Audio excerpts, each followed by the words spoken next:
The Woman in the Bathtub, a time travel thriller. Chapter 1. The Bathtub That Shouldn't Exist. Felicity Lancaster had always been drawn to strange things, but even she hesitated when she first saw the bathtub. It sat in the back corner of an antique shop, half buried beneath a moth-eaten tarp, as if someone had tried to hide it and failed. The porcelain was cracked in delicate spiderweb patterns, the brass fixtures dulled with age, and the claw feet were carved into shapes that didn't resemble any animal she recognized. The shopkeeper insisted it wasn't for sale. Felicity bought it anyway. Dragging it into her apartment took most of the afternoon. By the time she finally set it down in the middle of her living room, she was sweating, exhausted, and oddly exhilarated. The bathtub looked wrong there. Too old, too heavy, too full of secrets. But she couldn't bring herself to move it again. She told herself she'd deal with it tomorrow. But that night, she couldn't sleep.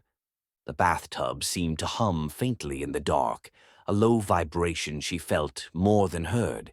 She got up twice to check if a pipe was rattling or if her imagination was playing tricks on her. Both times, the apartment was silent. On the third trip, she slipped. Her foot caught the edge of a rug, and she pitched forward, arms flailing. She hit the bathtub hard enough to knock the breath from her lungs. Water sloshed over the rim, water she didn't remember filling it with. Before she could scramble out, the surface erupted in a flash of blue light. The world vanished. When Felicity came to, she was lying on her living room floor, drenched, shaking, and staring at the bathtub as if it might leap at her. The water inside it was still, perfectly calm, as though nothing had happened. But something had. She felt it in her bones, a shift, a wrongness, a sense that the world had tilted a few degrees off its axis. Her apartment looked the same, but not quite the same. A picture frame hung slightly differently. A book she didn't remember buying sat on her coffee table. Felicity sat back on her heels, heart pounding. "What are you?" she whispered to the bathtub. It didn't answer, but the faint hum returned, soft, inviting, dangerous. Felicity should have walked away. She should have called someone. She should have done anything except what she did next. She reached out and touched the rim. The hum deepened, warm beneath her fingertips. And Felicity Lancaster, who had never been good at resisting curiosity, felt the first spark of a truth she wasn't ready to face. This bathtub wasn't just old. It was from another time. Chapter 2. The First Jump. Felicity didn't sleep that night. She sat cross-legged on the floor, staring at the bathtub as if it might move on its own. The faint hum she'd heard earlier had returned, vibrating through the porcelain like a heartbeat. Every so often, the water inside rippled even though the air was still. By dawn, curiosity had won. She approached the tub slowly, as if it were a wild animal that might bolt. Her fingers brushed the rim, warm, alive. The hum deepened, resonating up her arm. "Okay," she whispered. "Show me what you are." She climbed in. The water rose around her ankles, then her knees, then her waist. It wasn't cold or hot. It felt like stepping into a dream. The surface shimmered with a faint blue glow. Then the world lurched. The water surged upward, swallowing her in a rush of light. Felicity gasped, but the sound was torn away as the bathroom dissolved into a tunnel of swirling color. Time stretched, folded, twisted around her like ribbons caught in a storm. She wasn't falling. She wasn't rising. She was being pulled. Images flickered past her, shadows of people she didn't know, buildings she'd never seen, landscapes that shifted too quickly to understand. Voices whispered in languages she couldn't place. A clock face shattered, a calendar burned backward. A heartbeat echoed through the tunnel, matching the pulse of the bathtub. Then everything stopped. Felicity stumbled forward onto solid ground, breathless. The air was different, sharper, colder, carrying scents she couldn't identify. The sky above her was wrong. The sounds around her were wrong. Even gravity felt slightly off, as if the world had been tilted a few degrees. She turned in a slow circle, taking in the impossible scene around her. This wasn't her apartment. This wasn't her city. This wasn't her time. Her pulse hammered with fear and exhilaration. "I did it," she whispered. "I actually did it." A gust of wind swept past her, carrying voices, real ones this time, and she ducked behind a nearby structure, heart racing. People moved in the distance, dressed in clothes she'd only seen in books. Their movements were brisk, purposeful, unaware of the stranger watching them from the shadows. Felicity pressed a hand to her mouth to keep from laughing, or screaming. She wasn't sure which. The bathtub sat behind her, impossibly out of place, its porcelain gleaming faintly in the strange light.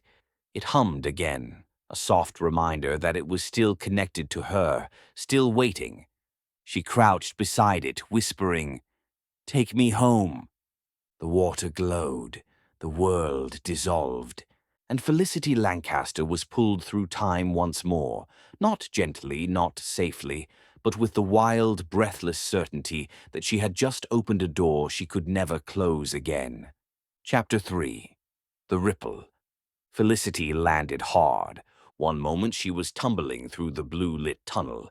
The next she was sprawled across her apartment floor, coughing up water and blinking against the sudden stillness. The bathtub sat in front of her, exactly where she'd left it. Except the water inside was perfectly calm, as if it hadn't just hurled her across time. She pushed herself upright, heart racing. "Home," she whispered. "I'm home." But something was off. The air felt heavier. The light through the window was a shade too warm, and on her bookshelf, where she distinctly remembered keeping a row of battered paperbacks, sat a small ceramic figurine of a bird she had never seen before. Felicity frowned. "Okay, that's new." She stood and moved through the apartment slowly, as if afraid the walls might shift when she wasn't looking. A framed photo on the counter showed her at a birthday party she didn't remember attending. A jacket hung on a hook by the door, not hers, not her style, not anything she would ever buy. Her stomach tightened. The bathtub hummed behind her. She turned sharply. "Did you do this?" The hum deepened, vibrating through the floorboards. Felicity approached it cautiously, as if it might lash out. The water glowed faintly, pulsing like a heartbeat. She reached out, then hesitated. "What happens when I leave?" she murmured. "What do I change?" The water rippled. A single drop lifted from the surface, impossibly, and hovered in the air. Inside the drop, she saw a flicker of something, a face she didn't recognize, a street she'd never walked, a moment she hadn't lived. Then the drop fell back into the tub. Felicity staggered backward, breath catching in her throat. "No, no, no, no, I didn't do anything. I just looked." But the apartment around her said otherwise. She grabbed her phone and scrolled through her contacts. Names she didn't know, conversations she didn't remember, a text thread with someone named Caleb who seemed to think they were close. Her pulse hammered. She hadn't just traveled. She had changed something.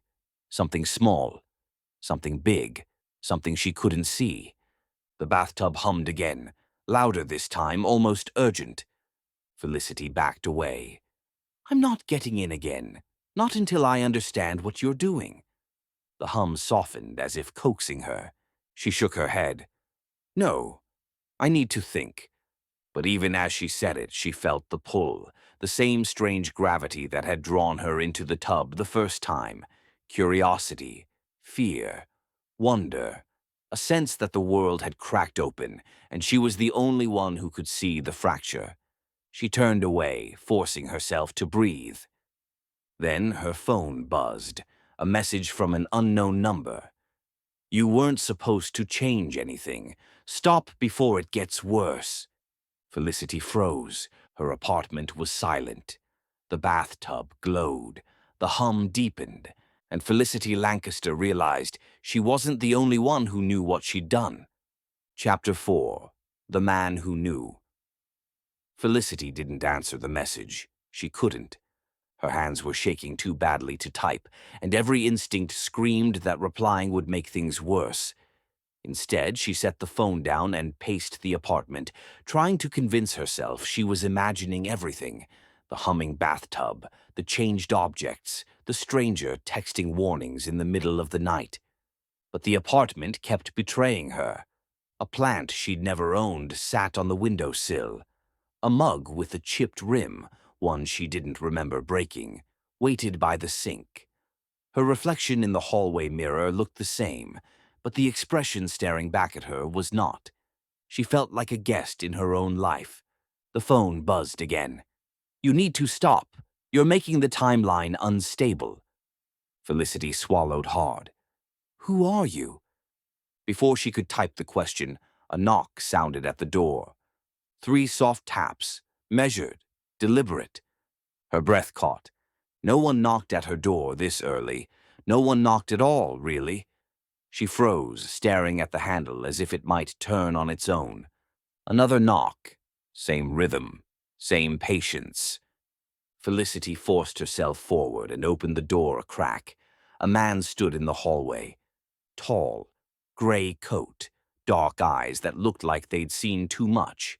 He didn't smile, didn't introduce himself, didn't pretend to be anything other than what he was, someone who knew exactly what she'd done.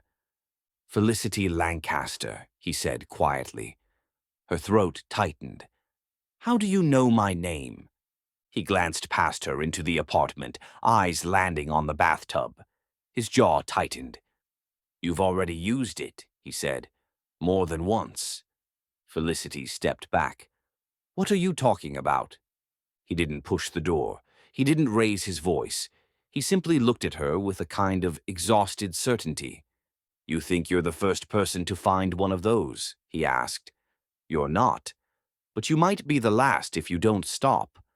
Felicity's pulse hammered. "Stop what?" "Jumping," he said. "Changing things. Every time you go in, the timeline shifts. Small at first, then bigger. Eventually it collapses." She shook her head. "I didn't change anything. I just looked." The man's expression softened, not with sympathy but with recognition. "That's what everyone says." A chill crawled up her spine. He reached into his coat and pulled out a small device, a thin metal disc that glowed faintly around the edges. He held it up, and the air between them shimmered. Felicity gasped. Her apartment flickered, not physically but temporally. For a split second she saw another version of it, layered over the first. Different furniture, different colors, a different life entirely. Then it snapped back. The man lowered the device. "That's what you've done," he said. "That's what you're doing every time you touch it." Felicity stared at the bathtub, its surface glowing faintly in the dim light. "I didn't mean to," she whispered. "Intent doesn't matter," he replied. "Only action and impact." She looked at him, fear and anger twisting together. "Who are you?" He hesitated, just long enough to make her wonder what he wasn't saying.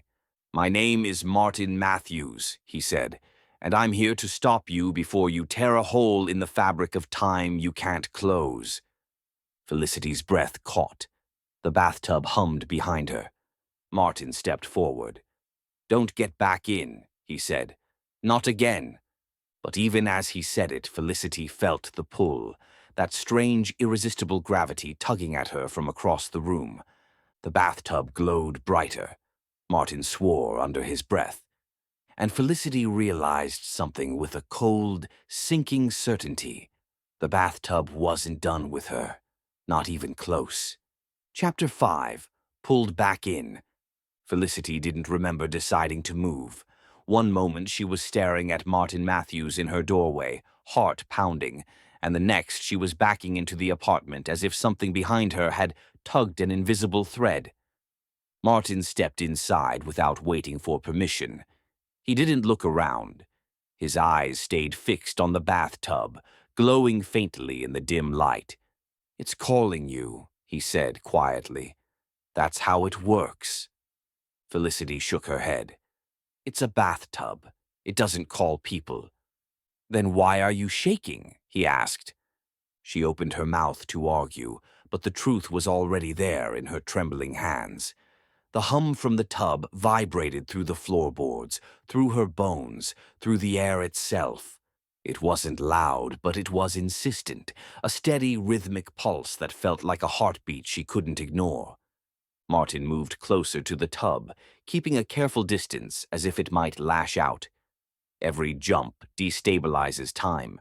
You've already seen the changes, objects shifting, memories missing, people you don't recognize. That's only the beginning. Felicity swallowed hard. "I didn't mean to change anything." "No one ever does," he said. "But intention doesn't matter. The moment you touched it, you became part of its flow." The hum deepened. Felicity felt the pull again, stronger this time, like a tide rising around her ankles. She took a step back, but her heel hit the couch, and she stumbled. Martin reached for her. "Don't get in. Whatever you do, don't—" The bathtub flared. A burst of blue light filled the room, washing over the walls, the furniture, Martin's startled face. Felicity felt the air twist, felt gravity tilt, felt the world lurch sideways. Her body lifted off the floor as if caught in a current. Martin grabbed her wrist. "Felicity, hold on!" But the pull was too strong. Her fingers slipped from his grip. The apartment dissolved into swirling color. Martin's voice stretched into a distant echo. The hum became a roar. Felicity reached for anything, the couch, the doorframe, the floor. But her hands closed on nothing. The bathtub swallowed her whole, and Felicity Lancaster was ripped out of her life once again, not by choice, not by curiosity, but by something deeper, something the bathtub wanted, something the timeline demanded. The last thing she heard before the world vanished was Martin shouting her name. Then everything went blue. Chapter 6. The Wrong Place. Felicity hit the ground hard enough to knock the breath from her lungs. Cold air rushed around her, sharp and metallic, carrying a scent she didn't recognize. She pushed herself upright, blinking against the disorientation that always followed a jump. But this time, the dizziness didn't fade. It deepened, as if the world itself were tilting beneath her. She wasn't in her apartment. She wasn't anywhere familiar. The sky above her was a washed-out gray, heavy with clouds that moved too quickly, as if sped up by an unseen hand. The ground beneath her was packed earth, uneven and scarred by deep grooves. In the distance she heard voices, not close, but close enough to make her heart lurch. She ducked behind a low stone wall, pressing her back against it as the voices grew louder. They weren't speaking English. The cadence was sharp, rhythmic, urgent. Footsteps followed, several pairs moving with purpose. Felicity held her breath. A group of people passed on the other side of the wall, their silhouettes distorted by the fog. Their clothing was unfamiliar, layered and heavy, nothing like anything she'd seen in her own time. They carried tools, or weapons, she couldn't identify. Their faces were hard, focused, unaware of the stranger crouched just feet away. She stayed perfectly still until their voices faded into the distance. Only then did she dare to breathe. "What is this place?" she whispered. The bathtub sat a few yards away, impossibly out of place on the rough ground, its porcelain gleaming faintly in the dim light. It hummed softly, as if apologizing for bringing her here. Felicity crawled toward it, keeping low. Every instinct screamed that she shouldn't be seen, that she didn't belong, that this moment, wherever it was, wasn't meant to include her. She reached the tub and gripped the rim with trembling hands. "Take me home," she whispered. The water glowed, but nothing happened. The glow flickered, sputtered, then dimmed entirely. The hum weakened to a faint tremor. No, Felicity breathed. Not now. Not here. She tried again, voice cracking. Take me home. The bathtub pulsed once, weak, uncertain, and the air around it shimmered for a heartbeat before collapsing back into stillness. It couldn't jump. Not yet. Felicity's pulse hammered as she looked around the fog-shrouded landscape. The voices in the distance had returned, closer this time. She could hear the scrape of metal, the thud of boots, the rising tension in the air. She wasn't supposed to be here. She wasn't supposed to see this. And now she was trapped in a moment that didn't belong to her. The bathtub gave a faint, pained hum. Felicity pressed her forehead to the rim, fighting panic. Please, she whispered, wake up. But the voices were getting closer, and the bathtub stayed silent. Chapter 7. The Stranger in the Fog. Felicity pressed herself against the stone wall, listening as the voices drifted closer through the fog. She couldn't understand the words, but the tone was unmistakable. Alert, searching, on edge. Whoever these people were, they weren't wandering. They were looking for something. Or someone. The bathtub sat behind her like a wounded animal, its glow faint and uneven. Every few seconds it gave a weak pulse, as if trying to gather strength. But it wasn't enough. Not yet. Felicity crouched lower, heart hammering. She had no idea what this place was, what moment she'd landed in, or what rules governed it. All she knew was that she didn't belong here, and that being seen could be catastrophic. A shadow moved through the fog. Felicity froze. Another figure followed, then another, their outlines sharp against the shifting gray. They carried long objects slung over their shoulders, tools, weapons, she couldn't tell, and their heads turned in quick, practiced sweeps. They were searching. She held her breath as one of them stepped closer to her hiding place. His boots crunched on the ground, stopping just on the other side of the wall. Felicity pressed her hand over her mouth, willing herself to become invisible. The man paused. He tilted his head, listening. Felicity's pulse thudded so loudly she was sure he could hear it. Then, from somewhere deeper in the fog, a shout rang out, sharp, urgent. The man turned and jogged toward the sound, the others following. Their silhouettes dissolved into the mist until only silence remained. Felicity exhaled shakily. She crawled back to the bathtub, gripping the rim with both hands. "Come on," she whispered. "Please.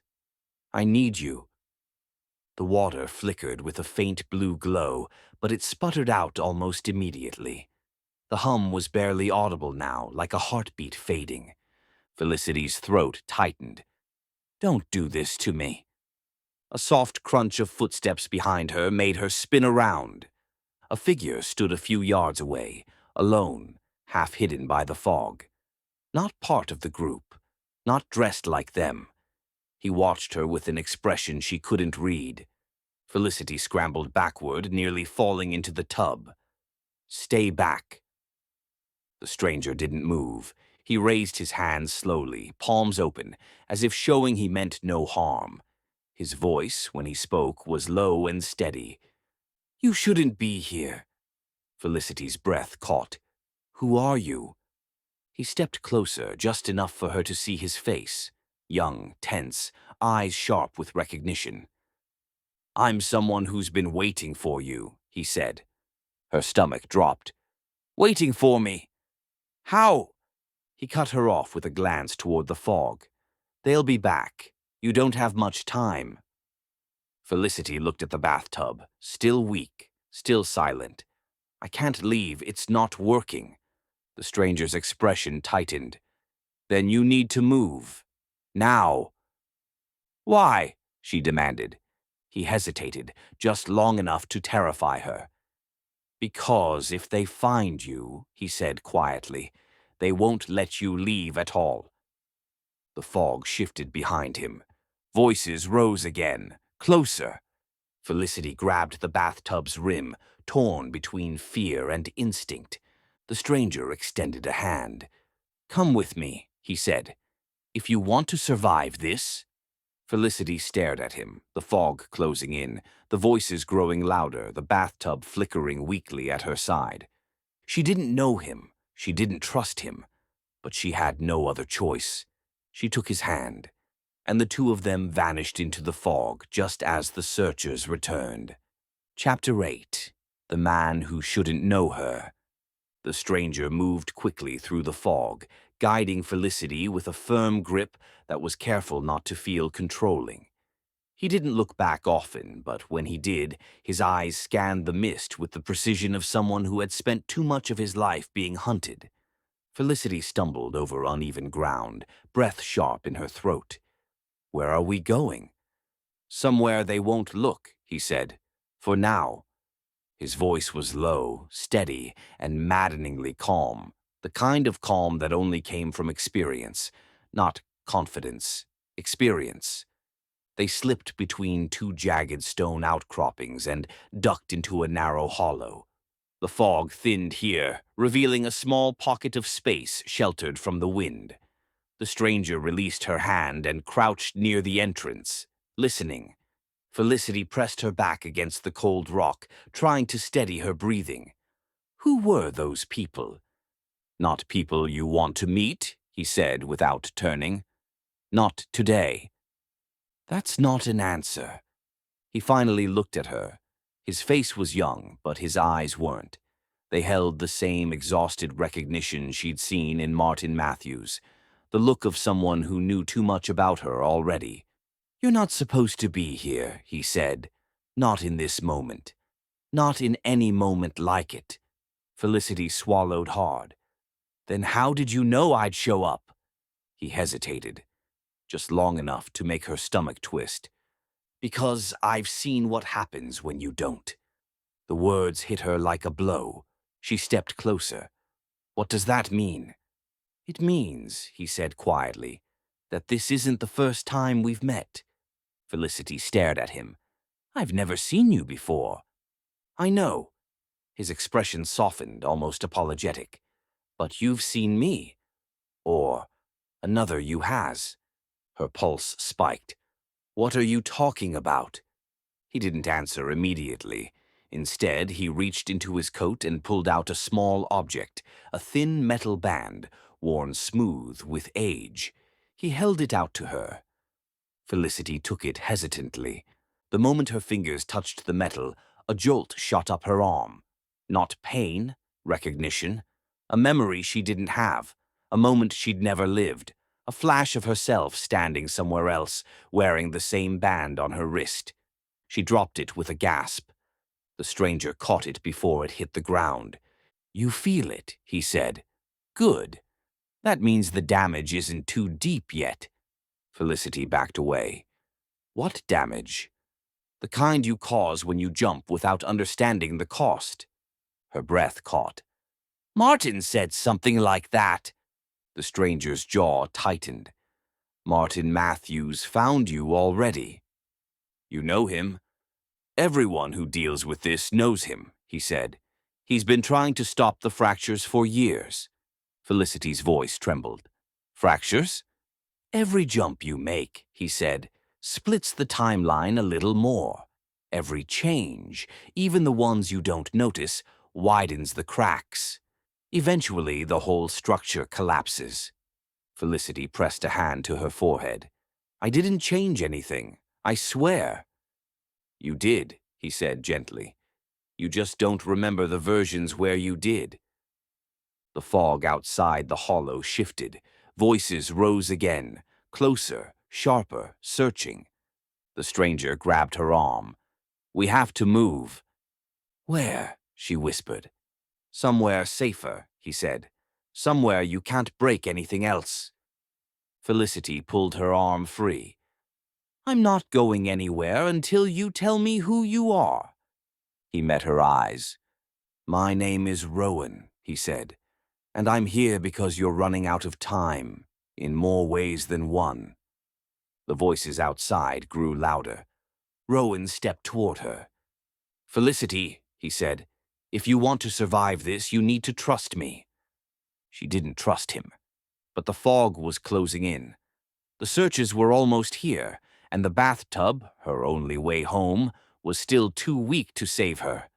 Felicity took a breath, and she nodded. Chapter 9. The Fracture Opens. Rowan pulled Felicity through the fog, moving with the urgency of someone who knew exactly how little time they had. The voices behind them were getting louder, sharper, closing in. They ducked into a narrow ravine where the fog thinned. Rowan crouched, scanning the entrance. Felicity pressed against the stone beside him, breath unsteady. "You said you've met me before," she whispered, "but I don't know you." "You don't remember," Rowan said, "because every jump you make rewrites something. Sometimes it rewrites you." Her stomach tightened. "I've only jumped twice." "That you remember," he said, "but the fractures say otherwise." He pulled out a thin, glowing shard. When he held it up, the ravine flickered. For a heartbeat, Felicity saw a different version of the world layered over this one. Then it snapped back. "That's the fracture," Rowan said. "It's widening. Fast." Felicity swallowed. "Can it be fixed?" "Yes, but not from here. You have to jump again." "The bathtub isn't working." "It will," Rowan said. "It always responds to you, especially when the timeline's close to breaking." The voices surged closer. Rowan stood. "You need to find the first fracture," he said, "the moment everything started." "I don't know where that is." "The bathtub does." Felicity hesitated. "What about you?" "I'll buy you time." The fog shifted, shadows moving. Rowan pushed her gently toward the ridge. "Go, before they find you." Felicity ran, the ground trembling beneath her feet, the fracture pulsing like a heartbeat ready to burst. Behind her, Rowan stepped into the fog to face the searchers alone. Chapter 10. The First Fracture. Felicity burst through the fog and nearly collided with the bathtub. It sat exactly where she'd left it, porcelain dim, water barely glowing. The hum was weak, like a dying heartbeat. She dropped to her knees beside it. "Come on, wake up." Nothing. The voices behind her grew louder, close enough now that she could hear the edge of urgency in them. She looked over her shoulder. Shadows moved through the mist, spreading out, searching. Felicity pressed both hands to the rim. "Please, take me where I need to go." The water flickered. A tremor ran through the ground. Then the glow surged, not bright but sharp, like a spark catching dry tinder. The hum deepened. The water rose. The bathtub wasn't fully awake, but it was responding. Felicity climbed in before it could change its mind. The moment her foot touched the water, the world lurched sideways. The fog, the voices, the ground, all of it tore away in a rush of blue light. She felt herself pulled through the tunnel again, but this time it wasn't chaotic. It was deliberate. The bathtub was choosing. Images flickered past her, moments she didn't recognize, moments she almost did, moments that felt like déjà vu sharpened into pain. A hand she'd never held, a room she'd never entered, a version of herself she didn't remember being. Then the tunnel narrowed, the light dimmed, and Felicity felt the unmistakable pull of a destination that wasn't random. The bathtub was taking her to the beginning, the first fracture, the moment everything had started to break. She braced herself as the light collapsed around her. And then she was gone. Epilogue. The Echo in the Water. The antique shop was quiet. Dust floated in the afternoon sun, settling on shelves crowded with clocks, compasses, and forgotten relics. The shopkeeper, an older man in a gray coat, sat behind the counter reading a newspaper he wasn't really reading. He felt it before he heard it. A faint hum, soft, familiar, impossible. He set the paper down and walked to the back of the shop, weaving between stacks of old furniture and crates of unsorted curiosities. He stopped in front of a clawfoot bathtub draped in a canvas tarp. The hum pulsed again. The man closed his eyes. "It's too soon," he murmured. A bell jingled at the front door. He turned. A young woman stepped inside, shaking rain from her hair. She wandered the aisles with casual curiosity until her gaze drifted toward the back of the shop, toward the bathtub. The hum grew stronger. The shopkeeper stepped forward quickly.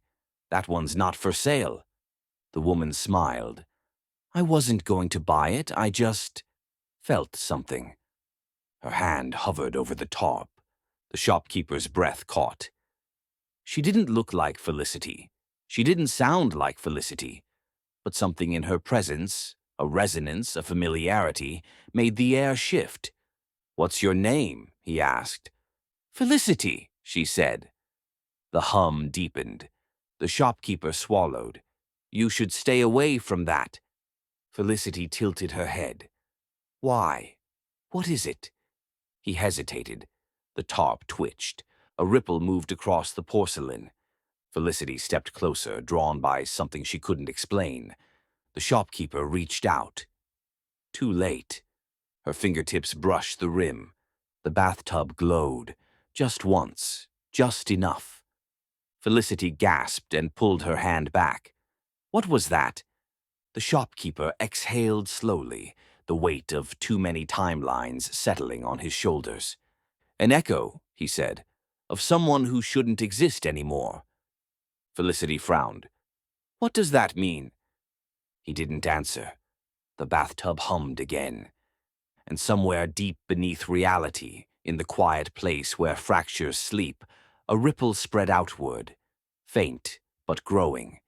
The story wasn't finished. There were more women named Felicity in other timelines yet to come.